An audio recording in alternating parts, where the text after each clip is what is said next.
Turn off that music. Minions. Hello, my baby. Hello, my honey. Hello, my ragtime gal. Sonny, you kissed my wife. Baby, my heart's on fire. The Legacy line continues into the next wave of figures, and we get another 20% of the Menasor Gestalt in the form of Deluxe Stunticon Wild Rider. In Generation 1, Wild Rider was the crazy nutball of the team. A con so crazy that even his fellow Stunticons didn't want to be anywhere near him. There was a lot of wasted potential there, which could have been used for some amusing spotlight episodes. But back then, they barely had time to write one introductory episode for any given new figure before dumping them and moving on to the next new ones that were in production. Show business can be so cruel. But enjoy the windowless box and poke the figure mercilessly while admiring the artwork, which again depicts working headlights, which are a complete and total lie. The same boring Decepticon-centric artwork is on the side panel, and a look at both modes on the back, saying that there are only 13 transformation steps. Look up the tech specs using the QR code, and admire the icon which declares this to be the second of the 5 Menasor pieces, which we already do. The artwork of his robot mode is on the last side panel. Now let's unbox this thing and see how wild he really is. Born to be wild. Out of box, Wild Rider comes with his instruction booklet. Also 2 matching black and silver Energon weapon accessories, which can be plugged together by means of 5mm pegs and ports. The alt mode is listed simply as being a sports car. And that it is. It looks to be a fair representation of the Generation 1 animation model, though it's not really outstanding. After all, it's just a car. A hood, a trunk, windows, and 4 wheels. The colors are a charcoal gray, with sort of burgundy red striping, purple Decepticon logo, and silver highlights on the tires. The windshields are a Halloweenish translucent red. There's some good sculpt work, or as good as it can be for a mere car. There's no highlighting on the front or rear bumpers, so those look a little bit flat, and the sculpting there is obscured by the dark colors. The car looks solid from above. Turn it over and you will see some hollowness underneath the hood, but every place else seems alright. Oddly, the tires don't match in the way that they were attached. The clip-on mechanism for the front tires is on the inside, whereas the clip mechanism is clearly visible from the outside on the rear tires. The robot parts on the undercarriage seem to have enough clearance to avoid scraping against the ground, at least when rolling on smooth surfaces, except for the back where the robot feet don't really peg in well enough. It's hard to see, but underneath the feet is a hole, and on the undercarriage is a small peg that's supposed to fit in. But the pegs aren't long enough, and the feet won't stay pegged in, so they hang a little bit low. In alt mode, these are the only open 5mm ports, and those are made to fit Wild Rider's weapon accessories, though they can play host to anything else that supports a 5mm peg. There are 2 ports underneath the car, but what are you going to plug in back there? Curiously, the weapon accessories do not seem to be compatible with the Fire Blast accessories from the War for Cybertron and other Transformers lines. They won't stay in at all. Boo! Even this hole on the back, which looks like it was meant to hold a Fire Blast accessory, doesn't. To transform, pry open the windshield. It tabs in just at the back of the car hood and swings backwards. Underneath the car, use the car feet to leverage open the sides of the car. The instructions have you flipping these things out all the way, but don't try it because there's blockage. These hinges actually crash against the car parts here, and if you force them, it will cause stress and fractures. Once they're open about this far, flip the car right side up, and you should have enough clearance to push the arms down and out of the way. Then, on a set of really tight hinges, you must extend the robot thighs out from the inside of the back of the car. There's a dual set of hinges there. Be patient and don't yank too hard. You don't want to stress the plastic too much. but eventually you should get these hinges straightened out to form the robot knees, then reclose these panels and flip the feet down. Give the waist section a 180-degree twist. The front of the car angles back. There is a double hinge set underneath the car hood. It can be easiest to untab these portions from the front of the car hood because they have these plastic tabs that stick way out in back. And untabbing them makes it easier to unfold the hood, invert the hinge, and push it down so that it's flush against the windshield. Continue to extend these portions down to give yourself more clearance to surround the back of the windshield. Going back to the front, untab the chest portion, fold it down.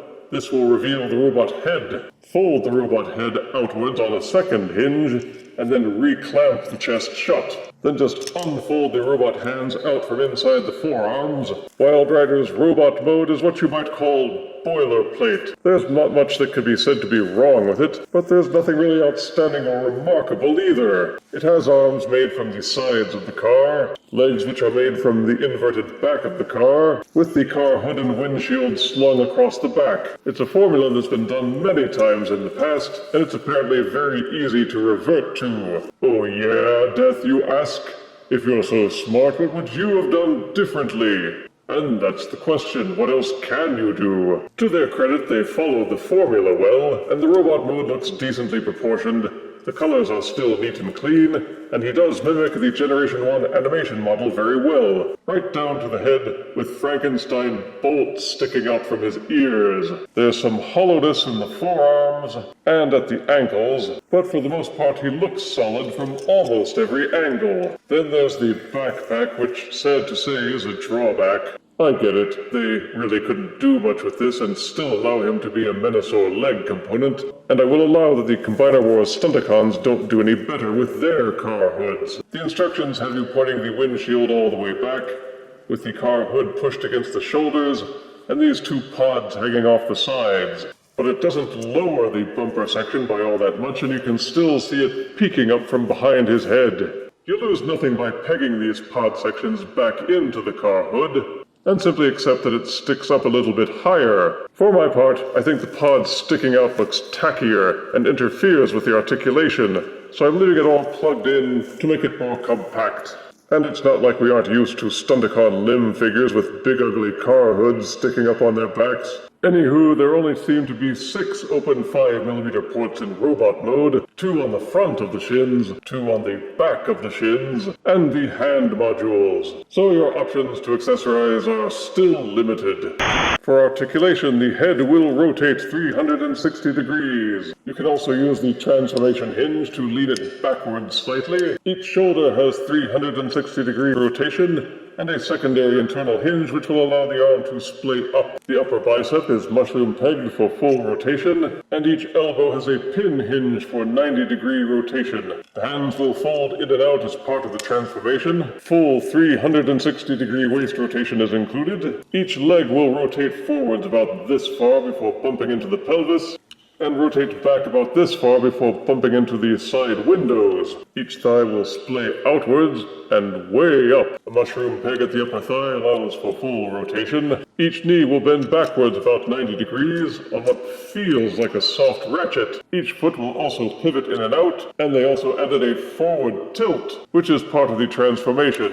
So the articulation is standard, but pretty good. Having a foot tilt is better, though the feet are thinner, and it's this hole here in the foot and this peg here on the shin that are supposed to peg together in alt mode, but you can see even in robot mode where there's plenty of clearance, it just doesn't work.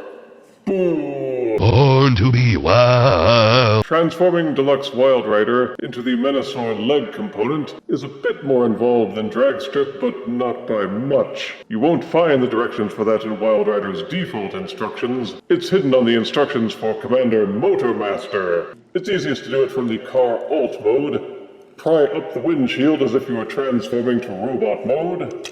Then, leaving the rest of the car as is, you fold the front section forwards and up. Then angle the windshield back down, and it's transformed. On the Wild Rider figure, you will see these 2 holes which were useless for plugging in weapon accessories, but which are meant to plug into these pegs.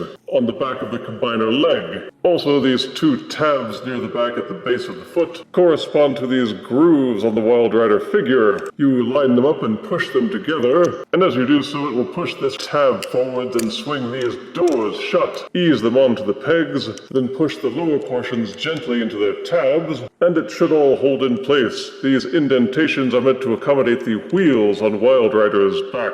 Once pushed in, these doors at the front of the leg will be completely closed, and the leg itself will be complete. While it will be good to have all 4 Deluxe Stunticons, I have to admit, adding them to the leg seems a bit underwhelming so far. Besides adding extra weight and bulk to the leg, the fact is, plugging in Wild Rider doesn't change the appearance much. It forces these doors closed at the front, which hides Wild Rider from view. So the only way you can tell he's there is by looking at Menasor from the back or the side. It might have been better to have rigged the legs so that the Deluxes were in front and more visible, with the rest of the Motormaster leg material in the back instead. But fortunately, plugging in Wild Rider doesn't seem to have affected the articulation levels any. You can still bend the knees and tilt the ankles to put Menasor into dynamic action poses. Born to be wild. For size comparison, here is Deluxe Legacy Stunticon Wild Rider, next to Combiner Wars Deluxe Protectobot Groove.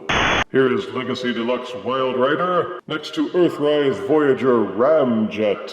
And here is Legacy Deluxe Wild Rider, next to Futurama's Bender. Born to be wild. After reviewing Legacy Dragstrip and Motormaster, Wild Rider comes across as a bit of a step down. Again, there's nothing really bad, but there's nothing that really stands out as particularly good. Positives are that the colors and sculpting are alright, the transformation isn't too difficult, it's a standard sports car transformer, and serves well enough in that regard. Negatives are that it's a bit light. The transformation is almost too simple. The backpack pods are weird. There are limited options to accessorize the figure. There's some hollowness. The instructions in the actual figure have differences with some risky limitations which they don't warn you about. The way they set up the Gestalt, the leg components are mostly hidden from view, so you can't appreciate how they contribute to the combiner. And in general, everything about Wild Rider just seems a bit average. He didn't need to be more complicated, but it feels like he didn't need to be this simple. It's better than Combiner Wars, but not by much,